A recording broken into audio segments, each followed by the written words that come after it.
LPU ప్లేస్మెంట్ల రికార్డులు సృష్టిస్తోంది. Final year student 2.5 కోట్ల ప్యాకేజ్ పొందుతున్నారు. 1700 మందికి పైగా ఎల్పీయూ స్టూడెంట్స్ 10 లక్షల నుంచి 2.5 కోట్ల ప్యాకేజెస్ పొందారు. విద్యా విప్లవం ప్రారంభమైంది లవ్లీ ప్రొఫెషనల్ యూనివర్సిటీలో. తోడేళ్లు జీవహింస గురించి మాట్లాడుతున్నాయి. నక్కలు నిజాయితీపై లెక్చర్లు ఇస్తున్నాయి. క్రూర మృగాలు శాంతియుత సహజీవనం గురించి ఉపన్యాసాలు దంచుతున్నాయి. కీచకులు అశ్లీల ఆలోచనా పరులు సభ్యత గురించి రాగాలు తీస్తున్నారు. పుట్టడమే వ్యాపార అవసరాల బురదలో పుట్టిన రామోజీ మీడియాకు అకస్మాత్తుగా నైతిక విలువలు కల్లోకి నిద్రలేపాయి. సకల అరాచకాలకు అనర్థాలకు అండగా నిలిచిన మీడియా ఎదుటివారికి నీతులు చెప్పడానికి నిస్సిగ్గుగా రెడీ అయిపోయింది. తప్పు కదూ?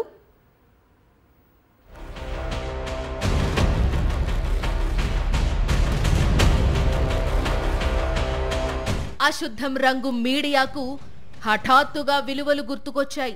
పందులు మురిగ్గుంటలో పొర్లాడినా, పాలరాతి అరుగుపై తచ్చాడినా వాటి కంపు పోదన్నట్లే పచ్చ మీడియా మూకలకు విషం చిమ్మందే పూట గడవదు.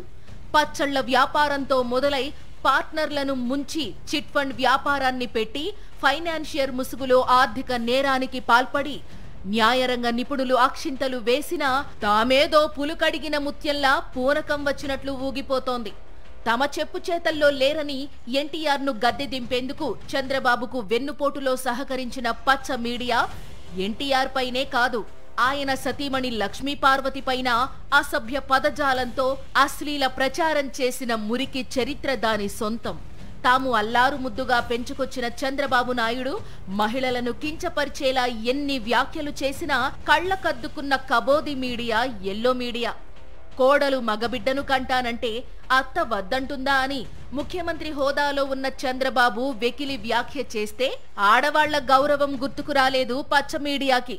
దేశంలోనే అత్యంత సీనియర్ నేతనని తనకు తాను డప్పు కొట్టుకునే చంద్రబాబు 2024 ఎన్నికల ప్రచారంలో మీ అమ్మ మొగుడిదా, మీ తాతమ్మ మొగుడిదా అంటూ నేలబారు కూతలు కూసినప్పుడు జన్మధన్యమైనట్లు తన్మయత్వంలో కూరుకుపోయిన పచ్చ మీడియాకు నాడు మహిళలను గౌరవించాలని గుర్తుకు రాలేదు కాబోలు.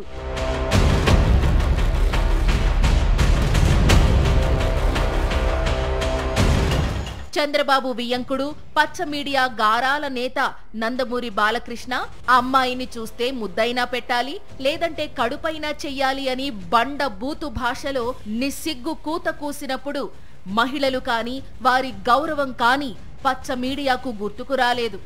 ఆడబిడ్డలపై విచ్చలవిడిగా వ్యవహరిస్తే వదిలిపెట్టను అని చంద్రబాబు మొన్ననే అన్నాడని ఆ మీడియా గుర్తు చేస్తోంది.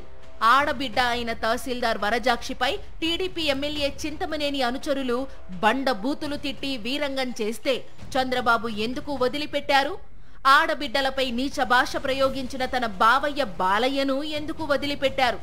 వాలంటీర్ మహిళలు రాష్ట్రంలో ఒంటరి మహిళలను టార్గెట్ చేసుకుని అక్రమ రవాణా చేస్తున్నారని కూసిన పవన్ కళ్యాణ్ ను ఎందుకు వదిలిపెట్టారు?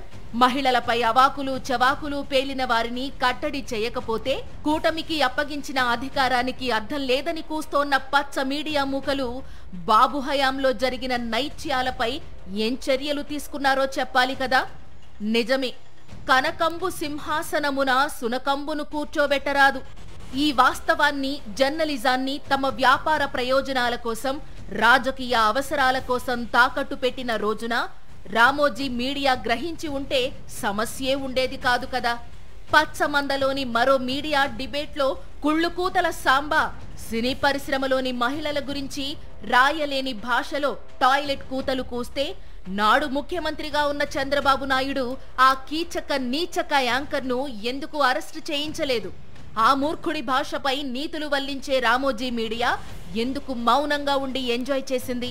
టీడీపీ ప్రభుత్వంలో స్పీకర్గా ఉన్న కోడెల శివప్రసాదరావు కార్లు గ్యారేజీలో ఉండాలి, ఆడది వంటింట్లో ఉండాలి అని అత్యంత దుర్మార్గంగా, దురహంకారంగా వ్యాఖ్యానిస్తే రామోజీ మీడియా నోట్లో బెల్లం ముక్క పెట్టుకుని ఎందుకు మౌనంగా ఉండిపోయింది? తమ మందలోని పందులు ఎవరిని ఏమన్నా అది లోక కళ్యాణం కోసమే అని ఆ మీడియా భావిస్తోందా?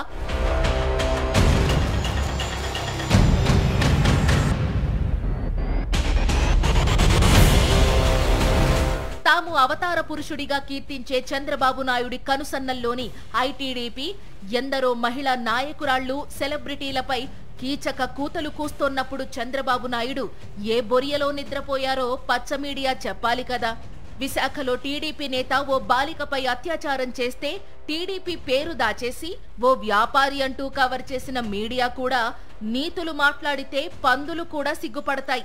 జీవితాంతం కంపులో కూరుకుపోయి ఆ కంపునే అందరికీ ఇంపుగా మార్చేద్దామని యత్నిస్తోన్న నీచపు మీడియా ముందు తన కంపును కడుక్కుని ఆ తరువాత ఏమన్నా మాట్లాడితే బాగుంటుందేమో.